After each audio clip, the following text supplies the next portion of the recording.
অরুণ সাহেব, আপনার bore polypus হয়েছে, নাক অপারেশন করতে হবে। আচ্ছা ডাক্তার, অপারেশন করতে কত টাকা লাগতে পারে? এক পাশে পলিপাস হয়েছে তো ওর জন্য আপনার 5,000 টাকা দিতে হবে। ডাক্তার আপনি এক কাজ করেন, 10,000 নেন, সাথে জিব্বাটাও অপারেশন করে দেন। তোমার ছেলে কোথায়? পিছনে যেটা খেলছে ওটা আমার ছেলে। হেভি সংসারী আর হেভি বুদ্ধিমান, পুরো আমার মতো। বাবু এদিকে আসো। হ্যাঁ বাবা, এসে গেছি। আন্টির সঙ্গে কথা বলো। বাবা, মালিটাকে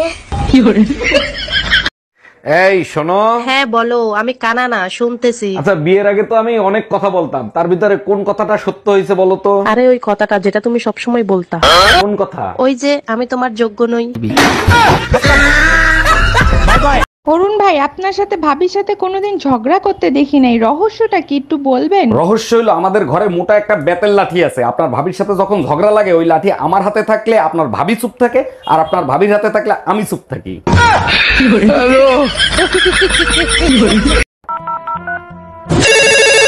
হ্যালো জান, কি করো? তোমারে না কতবার বলছি বারবার ফোন দিয়ে ডিস্টার্ব করবা না। আমার কাছে যদি অনেক টাকা থাকতো না, তোমার আমি ঘরের থেকে উঠাই নিয়ে আসতাম। তোমার কাছে যদি অনেক টাকা থাকতো তাহলে আমি নিজেই চলে আসতাম।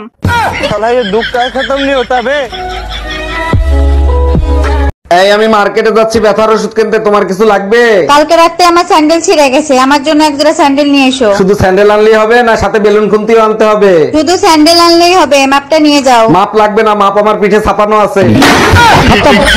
Bye bye. ডার্লিং, আমার কোলে শুয়ে তোমার কিরকম ফিলিংস লাগছে? মনে হচ্ছে আমি ভগবান বিষ্ণু শেষনাগের কোলে শুয়ে আছি। কি? আমি শেষ না? আজকে তোকে বালিশে বাঁধিয়ে মেরে দেবো। বস শালা, বস শালা।